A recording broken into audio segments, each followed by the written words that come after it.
Vstávej. Ahoj, babe, dobré ráno. Dobré ráno. To jsem se krásně vyspal. Tak já se už ploutím. Asi je snídaně už hotová, viď? Super. No, jedeme přeci na ten výlet, jedeme stanovat, takže ty musíš zbalit ten stan a já jdu zbalit buřtíky na táborák. Už se nemůžu dočkat. A stan. Musím zbalit stan. Já jsem zapomněl sehnat stánu. Sakra. Co udělat? Se musí nějak ošéfovat tohleto. A něco seženu. My jdeme stanovat na komáří louku a budou buřtíky. Já se tak moc těším na ty buřtíky. Zala si doufám. Zala, to víš, jo. Tak jsme tady, babet. To je komáří louka, koukej. Já, tady je to krásný. Tak já jdu připravit ohniště na ty buřtíky a ty nám zatím postav stan. Rozkaz.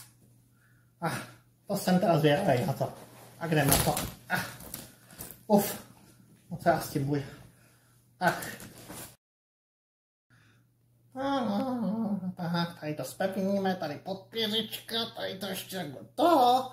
Tak jsem přinesla dříví na tábora. Já? Co to já? No to je náš stan na noc tohleto, tady. Nejnovější model. Ale nevypadá moc stabilně. Neboj to, ručím za to, že to vydrží všechno až do mírného orkánu. Tak dobře, tak pojď, popečem si ty buřtíky. Tak jo, jdem na to. To krásně voní. No ale musíme s tím pohnout, hele. Už to nás dělají nálety komáři. Jo. Hele, už to máš trochu černý, asi jde maštit pomalu, ne? Jo.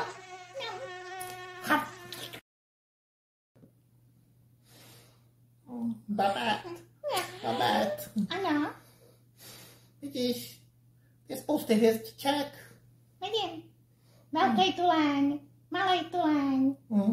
No já vím, no, krása, no. A víš, co to znamená? Jo, že je vesmír nekonečnej.